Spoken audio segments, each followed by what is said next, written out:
ඉතින් ඔන්න අද බයික් එක සර්විස් කරන්න යන්න තමයි හදන්නේ. ඉතින් ටික බැදලා ඔන්න දැන් කිලෝමීටර් 5000කුත් වෙලා. ඉතින් දැන් 5000 සර්විස් එක තමයි කරද්දි ෆ්‍රී සර්විස් දෙකක් ඉවරයි. දැන් මේකේ ඉඳලා සල්ලි ගෙවලා කරන්න තියෙන්නේ. ඉතින් ෆ්‍රී ගෙවලා කලින් දෙකේ ලේබර් charge විතරයි ෆ්‍රී උනේ. ඔයිල් එහෙම අපිට ගෙවන්න උනා. ඉතින් ගොඩක් අය ඉල්ලලා තිබුණා බයික් එක ටිකක් පැදලා බලලා කියන කියලා කලින් වීඩියෝ දෙකකටත් ගොඩක් views comment තිබුණා. ඉතින් ගොඩක් අය ඉල්ලලා තිබුණා පැදලා බලලා කියන කියලා කොහොමද durability ඔය ගැන. ඉතින් ඔක්කොම කලින් මුලින්ම බලමු සර්විස් එක දාගෙන ඊට පස්සේ විස්තර ටිකක් කියන්න. එහෙනම් ඉතින් දැන් යන්න ලැහත් වෙලා ඉන්නේ. බයික් එකේ පොතක් ගත්තා. ඉතින් ගිහිල්ලා බලමු එහෙනම් සර්විස් එකේදී මොනවද කරන්න කියලා. සර්විස් එකේ මේ පාර වැඩ ඇති මං හිතන්නේ මොකද කිලෝමීටර් 5000 ඉන්නේ. ඉතින් එහෙනම් ගිහිල්ලා බලමු කොහොමද කියලා. යන් එහෙනම්. බයික් එක ගත්තාවිල්ලා. බයික් එක දාන්න යන්නේ සබත් දෙන්න යන්නේ අද. සබක් කරගෙන ඉන්න තියෙනවා.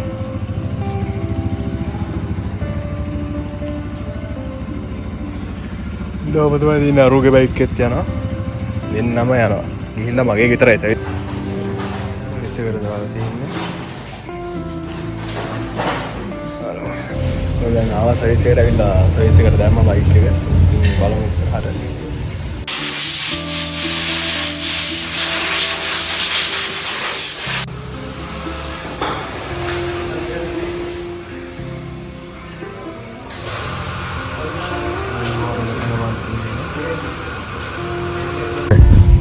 ඔන්න ඉතින් දැන් සර්විස් එකට දාලා ආවා. සර්විස් එකට දාන්න පැය දෙකක් විතර ඉඳලා බලාගෙන ඊට පස්සේ දැන් සර්විස් එක දාගෙන ආවා. ඉතින් මේ දැන් සර්විස් කරේ 5000. දැන් බයික් එක දුවලා දිනවා 5112ක් වගේ දුවන සර්විස් එක දාලා එනකොට දැන් ඒ ගාන වගේ දුවලා තින්නේ. ඉතින් දැන් ගොඩක් අය අහලා තිබුණා ඉතින් මේක දුර දුවලා කියන්නේ කියලා කොහොමද කියලා. ඒ වගේම සර්විස් එකේදී මොනවද වෙන්නේ? ඒ වගේ දේවල් ටිකක් අහලා තිබුණා. ඉතින් අර කලින් වීඩියෝ දෙකටම හොඳ ප්‍රතිචාර තිබුණා. ඉතින් ඔයගොල්ලෝ බලපුවා ඔක්කොටම ඉතින් ස්තුතියි. ඒ වගේම ඉතින් දැන් එහෙම ගත්තොත් කිලෝමීටර් 5000 දුරනේ තියෙන්නේ. ඉතින් මට මේ 5000 දී දැනෙච්ච දේවල් ටිකක් මම කියන්නම්. එතකොට ඔයගොල්ලන්ට පොඩි අයිඩියා එකක් ගන්න පුළුවන් සාමාන්‍ය බයික් එක කොහොමද එහෙම කියලා. දැන් කලින් එකට සාපේක්ෂව ගත්තොත් දැන් මයි කලින් තිබුණේ NS 200 එක. ඒක normal ABS එක කියන්නේ මුලින්ම ආපු එක. දැන් මේක dual channel ABS එකනේ. ඉතින් එහෙම ගත්තාම ඒකයි මේකයි බලුවාම ටිකක් අර දුර යනකොට පොඩ්ඩක් කම්ෆර්ටබල් එක නම් වැඩි. අනිත් එක තමයි මේක ප්‍රධානම දේ. ඒකට වඩා තෙල් වැඩ කරනවා මේකේ. සාමාන්‍යයෙන් මේක 40 45 අතර අනිවාර්යයෙන්ම වැඩ කරනවා. සමාන ලාවල් වලට මේ එක දිගට ගිය පාරවල් වල 47 48 වගේ වැඩ කරලා තිබුණා. ඉතින් සාමාන්‍යයෙන් හොඳම මේකක් ඒ ගාන වැඩ කරනවා කියන්නේ මොකද දැන් කලින් එක ගත්තාම උපරිම 35ක් වගේ තමයි වැඩ කරේ. තෙල් ගහනවා යනවා විතරයි. දැන් මේක නම් දැනෙන විදිහට සාමාන්‍යයෙන් තෙල් ඉතුරුවක් තියෙනවා. මොකද මේක ෆුවල් ඉන්ජෙක්ටර් එකනේ කලින් එක කාත් තිබුණේ. ඉතින් ප්‍රධාන මට දැනෙන වෙලේ ඒක තෙල් එක. අනිත් එක මේක අර දැන් මේ අප්සයිඩ් ඩවුන් පෝක් ඉන්න මේක පොඩ්ඩක් කම්ෆර්ටබල් එක වැඩි. දැන් සාමාන්‍යයෙන් අපි ටිකක් කාපට් එකෙන් දුර එක තොර යනවා සාමාන්‍ය නෝවල් සාමාන්‍ය පාරක සාමාන්‍යයෙන් අරක සාමාන්‍ය පොඩ්ඩක් ගැස්සන ගතිය පොඩ්ඩක් වැඩි. අඟට පොඩ්ඩක් අමාරුයි. දැන් මේක එහෙම ගතියක් ලොකුවට නැහැ. ඒ කියන්නේ තනිකරම අත් දෙකට නම් මාරම සනීපයි. ඉතින් ඒක තමයි මම දැක්ක අනිත් මේක වෙනස් දේ. අනිත් එක මේක ටිකක් සීට් එහෙම කම්ෆර්ටබල් අරකට වඩා. සාමාන්‍ය දුර යද්දි දැන් මම සාමාන්‍යයෙන් ගොඩක් වෙලාවට ට්‍රැවල් කරනවානේ. සාමාන්‍යයෙන් එක ටුවර් දැන් සාමාන්‍ය ගෙදර ඉඳලා මම කැම්පස් එකට එන්න ගත්තත් කිලෝමීටර් 125 30ක් කියලා 130ක් විතර එනවා. ඉතින් ඒ වගේ වෙලාවල් වල සාමාන්‍යයෙන් අරකට සාපේක්ෂව ටිකක් කොන්දර දෙන එකයි සාමාන්‍ය සීට් එකත් කම්ෆර්ටබල් එක ටික හොඳයි අරකට සාපේක්ෂව. අනික ටිකක් ගල් වගේ දේවල් දැන් මේක කම්ෆර්ටබල් සීට් තියෙනවා. ඊට පස්සේ අනෙක් කෙනාටවත් මේක අවුලක් නෑ හොඳයි. ඒ වගේම සාමාන්‍යයෙන් දැන් ගත්තාම මේ ටිකේදී වෙන මොනවාක්වත් එහෙම නෑ. අරකට වඩා පොඩ්ඩක් පිකප් එක තියෙනවා. මොකද ඒකට සාපේක්ෂව බලනවා මේක අර ගියර් ටික ගන්නට දාලා ගත්තාම හොඳ ස්පීඩ් එකක් තියෙන. ඒ වගේම බ්‍රේක් ගත්තා දැන් කලින් එක තිබුණේ සිංගල් channel ABS. එතකොට ඒකේ ඉස්සරහා බ්‍රේක් එක ගැල්ලුවොත් විතරයි ඒක ABS වැඩ කරේ. ඊට පස්සේ බ්‍රේක් එක සාමාන්‍යයෙන් 60 අතර sorry.com වගේ ඉස්සලා යන සීන් එකක් තිබුණා. දැන් මේක එහෙම නැහැ. කෙලිම ඩුවල් channel තියෙන්නේ. දැන් මේක පිටිපස්සේ බ්‍රේක් එකනොත් එක තැන කියන්නේ සාමාන්‍යයෙන් ලිස්සන්න නැතිව නවත්ත ගන්න පුළුවන්. ඒව chance එකක් තියෙනවා. ඉතින් ඒක මේක දෙන ලොකුම වාසිය. මොකද කලින් එකේ හදිසියවත් බැරිලාවත් අයියෙන් යනලාක පිටිපස්සේ බ්‍රේක් එක ඇහුණා සාමාන්‍යයෙන් ලිස්සලා ගියා. දැන් එහෙම යන්නේ නැහැ. මේ ඉතින් ඒක තමයි ඊළඟට මට දැනෙච්ච දේ. ඉතින් ওই 5000 ඇතුළත සාමාන්‍යයෙන් මේකේ ෆ්‍රී සර්විස් දෙකක් හම්බුණා. සාමාන්‍යයෙන් 500න් එකයි 2500න් එකයි ෆ්‍රී සර්විස් දෙකක් හම්බුණා. දැන් මේ තුන්වෙනි එක මේ 5000ට ෆ්‍රී සර්විස් නැහැ. මේක සාමාන්‍යයෙන් කරගන්න ඕනේ. සාමාන්‍යයෙන් ගත්තම ෆ්‍රී සර්විස් ගත්තාම මේ දෙකම කියන්නේ නම්බර තමයි ෆ්‍රී එක තියෙන්නේ. මොකද ඒක ලේබර් charge එක විතරයි ෆ්‍රී වෙන්නේ. සාමාන්‍යයෙන් ඔයිල් charges අපි ගෙවන්න ඕනේ. මේ වගේම සාමාන්‍ය වෙන මොනවා හරි පාර්ට් ටයිම් ආවක දැන් ඔයිල් ෆිල්ටර් එක සාමාන්‍ය 5000ට මේක මාරු ගන්න තියෙන්නේ. ඉතින් ඔයිල් ෆිල්ටර් වලට මාරු කරොත් අපි ඒකට charge එක ගන්නවා. ඒ වගේම දැන් මේගොල්ලන්ගේ වෙනම charge එකක් එකේ ඔයිල් වලට පිටපත් මොහරි මාරු කරොත් ඒවට ඒ හැම දෙයකටම ගෙවන්න ඕනේ. අනිත් එක වොරන්ටි මොන හරි ප්‍රශ්නයක් වුණොත් එහෙම ඒක කරන්න සාමාන්‍ය ඔය මොඩිෆයි කරලා තිබ්බහම එහෙම පොඩ්ඩක් වොරන්ටි වල ප්‍රශ්නයක් තියෙනවා. ඒකින්ද සාමාන්‍යයෙන් ඔය මේ වොරන්ටි පීරියඩ් එක වෙනකම් මොඩිෆයි එහෙම කරනකොට පොඩ්ඩක් සැලකිලිමත් වෙලා මොඩිෆයි කරන්න. මොකද මේ හදිස්සියවත් මොකක් හරි මොඩිෆයි කරපු එකක් ඉන්න වොරන්ටි ක්ලේම් කරන්න බැරුණොත් අපරාධේ. ඉතින් දැන්ට මම මේකේ දැන් මේ 5000 ඇතුළත ගත්තොත් බයික් එක හොඳයි ඕවරෝල් සාමාන්‍යයෙන් හොඳයි. ඒ වුණාට අර ඩියුරබිලිටි ප්‍රශ්න ටිකක් තියෙනවා. මොකද දැන් කලින් එකට සාපේක්ෂව ගත්තාම කලින් එකේ මඩ් ගාඩ් එහෙම සාමාන්‍යයෙන් හයියයි තාම ඒ කියන්නේ බොඩි එක ගත්තා සාමාන්‍යයෙන් ක්වොලිටි එක වැඩි ඩියුරබිලිටි එක වැඩි මේ මැටීරියල් තිබුණේ. දැන් මේකේ එහෙම නැහැ පොඩ්ඩක් ඩියුරබිලිටි අඩු මැටීරියල් එහෙම තියෙන්නේ. ඒක ඉතින් අර ලොකු අවුලක් නැහැ. මොකද බර අඩු කරන්න ඊටත් මේක ඩිසයින් එක ලස්සනයි අරකට වල. සාමාන්‍යයෙන් කාබන් ෆයිබර් වගේ අර ස්ටිකර් කරලා තියෙන දැන් ලයිට් එක හෙඩ් ලයිට් එක එහෙම ඔක්කොම ස්ටයිලිෂ් වෙලා ඒ කියන්නේ ලස්සන ෆිනිෂින්ග් එකක් තියෙනවා දැන් ඉස්සෙල්ලට වඩා. ඉතින් එහෙම ගත්තාම ඕවරෝල් මේක අරකට සාපේක්ෂව හොඳයි. ඒ වගේම තමයි දැන්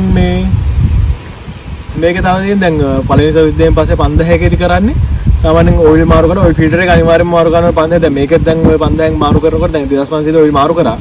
දැන් 5000න් මාරු කරනකොට සාමාන්‍යයෙන් ඔයිල් ටිකක් කළු පාට වෙලා තිබුණා 2500 කියලා තිබ්බර කිලෝමීටර්. ටිකක් ඒකෙන්ද අනිවාර්යෙන්ම ඔයිල් ෆිල්ටරේ 5000න් මාරු කරනවා. ඊට පස්සේ සාමාන්‍යයෙන් බ්‍රේක් බෑඩ් දෙක මේ ඩිස්ක් වල ඒ බ්‍රේක් පෑඩ් ටික ඒගොල්ලෝ චෙක් කරනවා. ඊට පස්සේ සාමාන්‍යයෙන් ඇනහෙම ටිකක් ඔය ගලවන්නේ ඔක්කොම මේ ග්‍රීස් කරනවා. ඊට පස්සේ වෙනනම් ලොකුවට එහෙම නැහැ යා ක්ලීනර් එක අනිවාර්යයෙන් සුද්ධ කරන්න ඕනේ. දැන් අනිත් ඒවා මොනවක්වත් කරන්නේ අනිත් එකේ නෝමල් සාමාන්‍ය බොඩි වොෂ් එක දැම්මා. ඊට පස්සේ මේ හෙඩ මොන හරි තිබ්බොත් ඒවා හදලා ඊට අමතරව කරන්නේ මේ ඔයිල් මාරු කරන එක විතරමයි 500 සහ 2500. දැන් 5000 දී ඔයිල් මාරු කරනවා. ඊට පස්සේ ඔයිල් ෆිල්ටර් මාරු කරනවා. ඊට පස්සේ යක් ගෙන සුද්ධ කරනවා. ඊට පස්සේ අනිත් මොන හරි අවුල් තියෙනවද කියලා බලනවා. බ්‍රේක් පෑඩ් දෙක සුද්ධ කරනවා. ඊට පස්සේ චේන් එක ඇඩ්ජස්ට් කරනවා. ඒ ටික ඔක්කොම 5000කේදී කරනවා. ඉතින් සර්විස් ගත්තාම ওই ටික තමයි කියන්න දෙන්නේ. දැන් සාමාන්‍යයෙන් අද ඒක දැන් 5000 දී දැන් සමහර අය ගණන් අහනවනේ. දැන් අද ඒ කියන්නේ මුලින්ම සම්පූර්ණ ගාණ ගෙවලා කරපු එක අතනේ කරේ.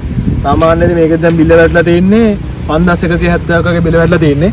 ඔන්න බිල ඔයගොල්ලන්ට බලා ගන්න පුළුවන්. මම මෙහි මිනිස්සුත් කපුරු පිටින් කරේ.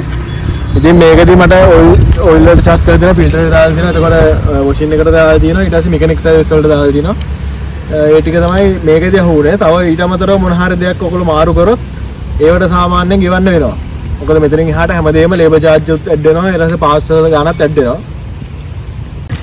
ඉතින් සර්විස් ගත්තා ඒව තමයි කියන්න තියෙන්නේ. ඊළඟට දැන් 5000න් ගාලා දැන් ආ ඊළඟට 7500 දෙනවා. එතනින් එහාට දැන් 2500 ගානේ කරන් යන්න තියෙන්නේ අතල්ලේ.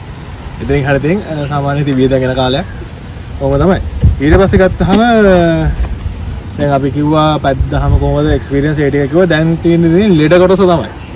ලෙඩ කොටස ගත්තාම සාමාන්‍යයෙන් ඉතින් අර ලොකුවට එහෙමත් නැහැ. ඒ වුණාට සාමාන්‍යයෙන් මැනුෆැක්චරින් ෆෝල්ට් ගොඩක් තියෙන බයික් එකක් කියලා මට ආරංචි වුණා ගියාට පස්සේ සර්විස් එකට.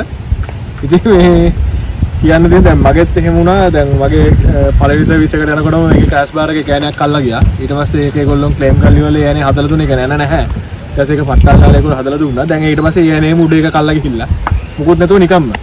ඉතින් දැන් ඒ කියන්නේ දැන් මොන හරි වැදිලා හැම මොනක්වත්ම නෙමෙයි. නිකම්ම සාමාන්‍ය මේක එන්ජින් එකේ වයිබ්‍රේට් එකට වෙන්නේ නැති. ඔතන දැන් එන දෙකම කල්ලා ගියා. දැන් මේකේ මෙතන උඩ යන්නේ නැහැ. කලින් මෙතන යට එක්ක කල්ලා ගියා. ඒක ඒගොල්ලෝ හදලා දුන්නා මෙතන එක. දැන් ඊට පස්සේ ඒ යන්නේ දැන් අවුලන්න දැන් මෙතන උඩ මෙතන තියෙන මේ ඇලන්කිය කල්ලා ගිහින් තියෙනවා. ඊට පස්සේ ගත්තාම දැන් ඔය දැන් අද සර්විස් එකට ගියා පස්සේ තමයි දැන් මුල්ම අවදාර දැන් ඒ කියන්නේ මේකේ එයාර් ක්ලීනරේ තියෙන්නේ මේ ටැංකිය යට. ඉතින් මේ ටැංකිය යට එයාර් ක්ලීනරේ තියෙන හින්දා දැන් මේක සාමාන්‍යයෙන් එයාර් ක්ලීනර් සුද්ධ කරනවා නම් ටැංකිය ගලවන්න ඕනේ. ඉතින් ගලවන්න ගියාට පස්සේ එන්න මේ තියෙන ඇන දෙකෙන් මේ පැත්තේ යන්නේ ගැලවෙන්නේ නැහැ මේකේ. ඒගොල්ලෝ බැලුවා දැන් ගැලන්ටි එකක් තියෙන්නේ. ඒක ගලවන්න ඒගොල්ලෝ උත්සාහ කරා ඒක ගලව ගන්න බෑ. අන්තිමට කිව්වා ඒක ගලවන්න බෑ මොකක් කරේ කියන්නේ. ඒගොල්ලන්ටත් කියන්නේ දැන්.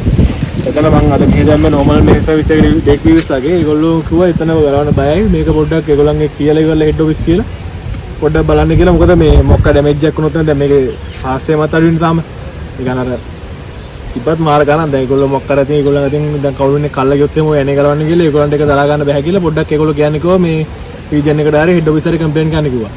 ඉතින් මම දැන් එහෙම මේ ඒගොල්ලන්ට පොඩ්ඩක් කතා කරා. ඉතින් ඒගොල්ලෝ කිව්වා මට දැන් බයික් එක අරන් එන්න මේ කඹුරුගමුවේ මෙහෙ තියෙන මේ මාතරට දාලා තියෙන කඹුරුගමුව. ඉතින් එහෙට අරන් එන්න ඊට පස්සේ ඒගොල්ලෝ බලලා මොකක් කරලා දෙන්නම් කියලා. දැන් මොකද මේ දැන් කිසිම මගේ ෆෝල්ට් එකක් නැතුව නිකම්මනේ මේක යන කඩුනේ. දැන් ඒකින්ද දැන් මේ යන්නේ ගැලවෙන්නෙත් නැහැ එක. අනිත් එක දැන් ගැලුවේ පොටවල් සවුත් වල පොඩි පොඩි අවුල් තියෙනවා. ඉතින් ඒගොල්ලෝ කතා කරාම කිව්වා ඒගොල්ලෝ දැන් ඒක අරන් එන්න ඒගොල්ලෝ හදලා දෙන්නම් කියලා. මම ඒකෙත් එක්ස්පීරියන්ස් එක දැන් බලන්න ඒගොල්ලෝ දැන් මට එන්නේ කිව්වා බ්ලාස්ට් දැන් තව දවස් දෙකකින් එන්නේ. මම ඒකෙත් මොකක් කරේ මේ ඒක කොහොමද කොහොමද ඒක පොසිටිව් ෆීඩ්බැක් එකක් ආවද කියලා මට ඔයාලට කියන්න. ඒ වගේම සාමාන්‍ය මේක චැසිය දැන් කීපයක් මලකට ගාලා දෙවුණා. ඇතුලේ. ඒ සාමාන්‍ය දේ එළිය නම් සාමාන්‍යයෙන් වතුර වැදිලා හරි කියන්න බලන්න. දැන් ඇතුලේ ඒ කියන්නේ වතුරවත් වැදෙන්නේ නැති දැන් කීප තැනක් මලකට ගාලා තිබුණා මේකේ. ඒ වගේම තව ෆෝල්ට් එහෙම අර ඇවිල්ලා දෙනවා මම දැක්ක ගෲප් එකකේම දාලා දෙනවා. ඒ වගේම යාළුවෙක්ගෙත් අර එකක චේන් ස්පෝට් එකක් අද වෙලා එහෙම ප්‍රශ්න වගේක් තියුණා. ඉතින් ඒවට ඒගොල්ලෝ ඒ කියන්නේ දැනට වොරන්ටි තියෙන හින්දා ඒගොල්ලෝ දැනට ක්ලේම් කරනවා. ඉතින් මොන හරි එහෙම අවුලක් වුණොත් ඒ කියන්නේ වොරන්ටි එක ඉවර වෙන කලින් ඒගොල්ලෝ ක්ලේම් කරලා ඉවරලා ඒගොල්ලන්ට කම්ප්ලේන්ට් කරලා එහෙම කරගන්න. නැති වුණොත් මොකද වොරන්ටි පීරියඩ් එක ඉවරනහම කොහොමවත් ඒගොල්ලෝ මොනවාක් කියා කරන්නේ අපේ අතින් කන්න වෙනවා ඒ යන සියලු වේදන් ටික. ඉතින් ඕවරෝල් ගත්තාම එහෙම ලොකු එහෙම ප්‍රශ්නයක් නැහැ. ඒ කියන්නේ අර දැන්ට ආපු ටික තමයි යනවල ප්‍රශ්න ටිකක් ආවේ. ඒ වගේම අර මලකට ගාපු දෙන ටිකක් ඒ වගේ ටිකක් තමයි මෙකැනිකල් ෆේලියර් තාම මොනවාක්වත් එහෙම නැහැ. ඒ කියන්නේ වෙනම ඒ කියන්නේ ඉලෙක්ට්‍රිකල් ෆේල් එහෙම මොනවාක්වත් මුකුත් දැන්ට කිලෝමීටර් 5000 ඇතුළත නැහැ. ඉතින් මොකද ඔය 5000 ඇතුළත මම සාමාන්‍යයෙන් දුර ගමන් කීපයක්ම ගියා. සාමාන්‍යයෙන් ගෙදරින් ඉඳලා ආවත් ගත්තත් ඒ දුර ගමනක් වයින් කිලෝමීටර් 130ක් වගේ සෙට් කරලා සාමාන්‍ය කිලෝමීටර් 350 400 ට්‍රිප් දෙකකුත් ගියා. ඒ වගේම එක දිගට රයිඩ් කරපුවා එහෙම ලොකු ඕලකුත් නැහැ. ඉතින් වෙන කියන්න තරම් එහෙම ලොකු ෆෝල්ට් මොනක්වත් නැහැ මේකේ. අර ටික තමයි දැන්ට මට ආවේ. ඉතින් ඒකත් දැන් බලමු. ඒකත් එක්ස්පීරියන්ස් එකක් වෙයි දැන් මේක බලන කට්ටියට. මොකද මේ කොහමද දැන් මොකක් කරේ අවුලක් ආවොත් ඒගොල්ලෝ ඒකට රෙස්පොන්ස් කරන්න කියලා මම ඒකත් වීඩියෝ එකක් කරලා දාන්නම් මොකද උනේ කියලා. දැන් ඒගොල්ලෝ මට අරන් එනකව දවස් දෙකකින්. ඉතින් මේ මම කම්ප්ලේන්ට් කරපු ගමන් මට ඒගොල්ලන්ගේ රීජන් එකෙන් කතා කරලා ඒගොල්ලන් මේ අරන් එන්නකෝ ඒක මේ බලලා දෙන්නම් කියලා. ඉතින් ඔහොම තමයි දැනට මේ 5000 ඇතුළත මගේ එක්ස්පීරියන්ස් එක තියෙන්නේ රිපෙයාර් සහ ෆේලියර් සම්බන්ධව. ඉතින් ඕවරෝල් ගත්තාම සාමාන්‍යයෙන් බයික් එකේ එහෙම කියන්න තරම් ලොකු වැරද්දක් නැහැ. අර ෆේලියර් ඒ පොඩි අවුල් ටිකයි ඒ ටික ඉතින් බලමු දැන් අපි මොකද වෙන්නේ කියලා. ඒ ගැන වීඩියෝ එකක් ගේන්නම් ඉස්සරහට. දැන් ඒගොල්ලෝ කොහමද රෙස්පොන්ස් කරේ කියලා බලලා දැන් මට එන්න කියලා විතරනේ කිව්වේ. ඊට පස්සේ ගියාට පස්සේ ඒගොල්ලෝ කොහමද කියලා මම බලලා ඒක මොකක් හරි කරන්න. ඉතින් බයික් එකේ ඕවරෝල් කියන්නේ ඔය ටික තමයි සර්විස් සම්බන්ධව මම දැන් කිව්වා. ඊට පස්සේ රයිඩින් එක්ස්පීරියන්ස් එක කිව්වා. තව මොන හරි දැනගන්න තියෙනවා නම් කියන්න මේ කමෙන්ට් එකක් දාන්න. කලින් වීඩියෝ එකක් දාන්න. ඒක සම්පූර්ණ ඒක තියෙනවා මේ බයික් එක ගැන සමහර NS200 එක ගැන සම්පූර්ණ මේ වීඩියෝ එකක් තියෙනවා. ඒ වගේම NS200 එකයි 160 එකයි කම්පෙයාර් කරලා වීඩියෝ එකක් මම කරලා දෙනවා. ඒකෙත් ඔය ලින්ක් එක උතරින් යනවා. ඒකත් බලන්න. ඉතින් ඒ ලින්ක් දෙක මම ඔය ටැග් එකේ දාලා තියන්න. ඊට පස්සේ තව මොන හරි ඔයගලන්ට ගැටලු මොන හරි ප්‍රශ්න තියෙනවා නම් දාන්න. ඒ වගේම සාමාන්‍යයෙන් දැන් ඔයගලන්ගේ බයික් වල මොන හරි අවුලක් ආවොත් කෙලින්ම මේ ඒ වෙලාවේ වෙබ්සයිට් එකේ තියෙනවා මේ හෙඩ් ඔෆිස් එකේ ඉන්ක්වයර් නම්බර් එකක්. ඒකට කතා කරලා හරි ළඟම තියෙන ඩේවිඩ් පීරිස් එකකින්ම අනිවාර්යයෙන්ම සර්විස් කරොත් වොරන්ටි පීරියඩ් එක ඉවරන ගමන් මේගොල්ලන් ඒවෑම කරන්න. මොකද වෙන එකකට ගිහලා මොකක් හරි ෆෝල්ට් එකක් වුණොත් එතකොට ඒගොල්ලෝ වොරන්ටි ක්ලේම් කරන්නෙත් නැහැ. ඒගොල්ලෝ වක්කීමක් ගන්නෙත් නැහැ බයික් එක ගැන කිසිම. ඒකින්ද ඒගොල්ලන්ගේ මේවෑම මේ පුළුවන් තරම් කරගන්න බලන්න. පළවෙනි දේ නම් කොහොමද කරන්න එහෙම පුළුවන් තරම් ඒගොල්ලන්ගේ ඒවෑම කරන්න. එතකොට මොන හරි අවුල් තියෙනවා නම් ඒව ඒ වෙලාවෙම කියලා ඒගොල්ලන්ට කියලා හදාගන්න. මොකද මේ දැන් පොඩි සද්දයක් වුණත් ඒ පොඩි සද්දේ පස්සේ ලොකු ලෙඩක් වෙන්න පුළුවන්. ඒකින්ද මේ ඒක බලලා ඒක හදාගන්න. ඉතින් ওই ටික තමයි මට දැන් කියන්න ඕනුනේ. ඉතින් ඕවරෝල් මොන හරි ඔයගොල්ලන්ට ප්‍රශ්නයක් තියෙනවා නම් කමෙන්ට් එකක් දාන්න. දැන් මම විස්තර කියන්න. ඉතින් එහෙනම් වීඩියෝ එක මෙතනින් ඉවර කරනවා. ඔයගොල්ලන්ටත් යුතුයකමක් තියෙනවා. ඉතින් මේ වීඩියෝ එක හොඳයි නම් ලයික් එකක් දාන්න, කමෙන්ට් එකක් දාන්න, වීඩියෝ එක ෂෙයා එකක් දාන්න, සබ්ස්ක්‍රයිබ් එකකුත් දාන්න අපේ channel එකට. ඉතින් එහෙනම් අලුත් වීඩියෝ එකකින් හම්බෙමු. ජය වේවා.